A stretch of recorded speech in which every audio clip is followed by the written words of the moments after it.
Okay, so in this video we're going to talk about how it's possible for a government to get itself into big financial trouble.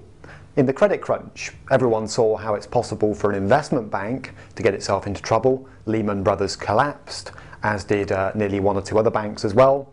And of course companies get themselves into trouble the whole time and go bust. But a lot of people think, could that happen to a government? And if so, how? Well, governments are a bit like individuals, insofar as they have income and expenditure. So, as a government, you have some quite big sources of income. The main one being tax. Governments raise money from their citizens, people like you and me, by imposing all kinds of taxes on them.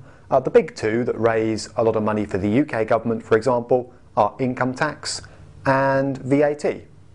There are one or two other taxes around, of course, like corporation tax that companies pay, inheritance tax on death estates and so on.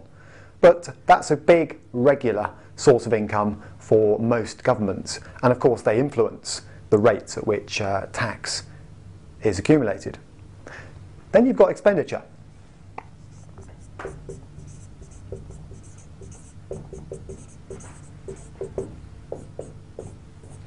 Now, what governments choose to spend your money on is a range of things. Health services, education, defence, even bailing out private sector banks that have got into trouble, as was the case with Ireland recently. So there's a whole raft of things that governments spend money on.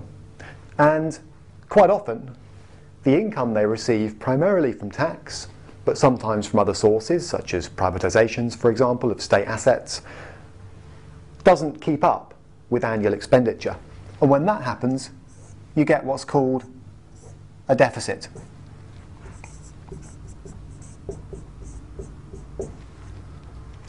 Now, deficit normally refers to the annual difference between income as a government and expenditure. And as this deficit accumulates, governments also keep a cumulative watch on it. So they not only monitor each year what the deficit's running at, but also cumulatively what the total national debt has reached. So worth being aware that when governments talk about a deficit, they normally are referring to the annual gap between income and expenditure. When they talk about the national debt, that's an accumulation of all of those past deficits to date. Now, of course, it could in theory be a surplus, but more often than not, especially around troubled Eurozone economies, it's a deficit each year and therefore a national debt. And the question arises, a bit like you or me. I mean, I have income, I have expenditure. How do I fund the difference? If I'm spending more than I earn, how do I pay for that difference? And the answer for a government is it does need to be paid for by issuing IOUs. Government pieces of paper saying, yeah, we need to go out into the financial markets, we need to borrow, and we'll have to pay a coupon rate, and we'll have to promise to buy back this debt and pay off the loan at some point. And in the UK, those IOUs are normally known as gilts. In America, they're known as treasuries. So they come by various names. In Japan, Japanese government bonds, but the principle's quite similar. In other words, the government's got to work out how to fund the difference between income and expenditure, and issuing IOUs with different maturities, some short-term, some long-term, is the principal way of doing it. Right, when do you get a problem? Because in theory, can't governments just keep issuing IOUs? After all, governments can draw on taxpayers to pay coupons and so on, so can't they just keep issuing these things? If the deficit grows, issue more paper. Fine, but who's buying it? And the answer is commercial investors. This is paper being sold into the so-called debt markets. And debt markets, that is to say the investment banks and other institutions that trade government debt, start to get pretty nervous once governments issue too much of it. And the evidence they're nervous is a couple of things. So, issuing IOUs is not a bottomless pit. In other words, you can't keep expecting to get away with it. Sooner or later, bond markets, sometimes known as the bond vigilantes, will get nervous These are the investors, professional investors who specialise in trading government paper, and a couple of things are indicative of the fact they're getting worried, and they may not be prepared to keep buying this government paper. In fact, they may be selling it, trying to get rid of it, and then you've got a problem. So, a couple of warning signs, if you like.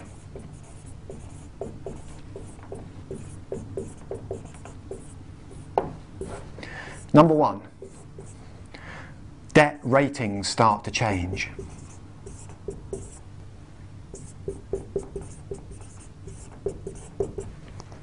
So, for example, the recent turmoil and concern about Ireland's deficit and national debt has triggered ratings downgrades. Government IOUs are rated by the likes of Standard & Poor's, Moody's, just like other bonds.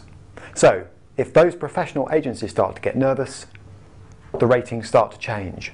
And here's the problem. The lower the rating on a government bond, the bigger the return investors expect to receive for holding it. So lower ratings imply bigger yields. That makes issuing the paper even more expensive and even more difficult to do. Secondly, another little warning sign that all is not well. Spreads start to widen. That's a very glamorous sounding term. It just means this. Governments basically pay a price to borrow, depending on how creditworthy they are, just like companies. So imagine the Germans are able to borrow, that's the German government, at say 2.5% on average. In other words, that's the price the government in Germany pays to borrow from the debt markets. What investors will look at is what's the equivalent cost to, say, Ireland. And let's say it's 9%. Investors are effectively saying, if you want us to hold Irish paper, we want a lot bigger return. So the gap, let's say, is 6.5%. That's the spread.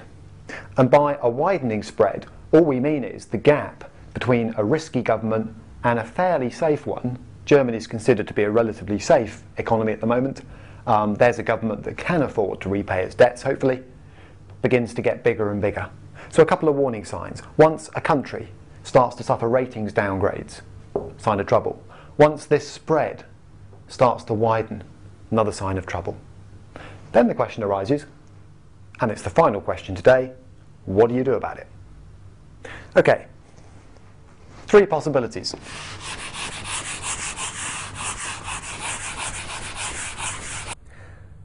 So, solutions.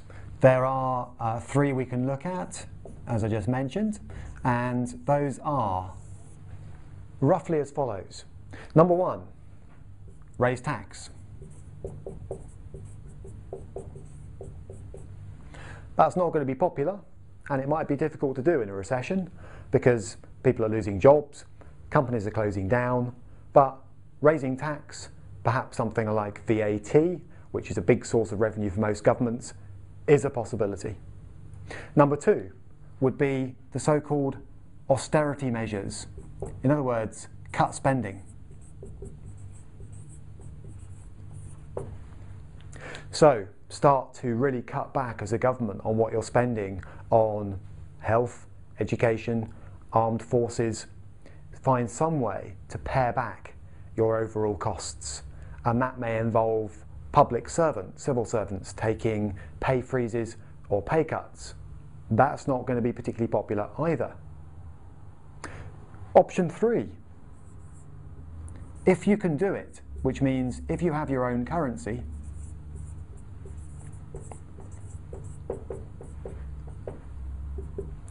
then how about pay off your debts by simply printing more money? In other words, create the funds that you need out of thin air to pay back the people that essentially are lending money to you. The bond, the vigilantes, if you like. Fine, but that assumes you have a currency to print and that you have control over it. Eurozone countries don't have that luxury. At the end of the day, the euro is the one currency they all use, and one of them can't unilaterally simply say, I want to print more euro. In America, And in the UK, printing money, quantitative easing, is an option, because those are two countries that still have their own currencies. So what happens if you're trapped, as perhaps some people would see it, in a eurozone with a single currency? Maybe, if that and that haven't worked, and you can't print money, you go for a bailout. Maybe you're stuck thinking, I need a big loan quickly, where am I going to get it? And perhaps the answer to that is you have to go with your cap in hand to Europe, the European Central Bank and the EU, and ask for an emergency loan. And of course, that's a solution that we're seeing one or two countries start to have to take.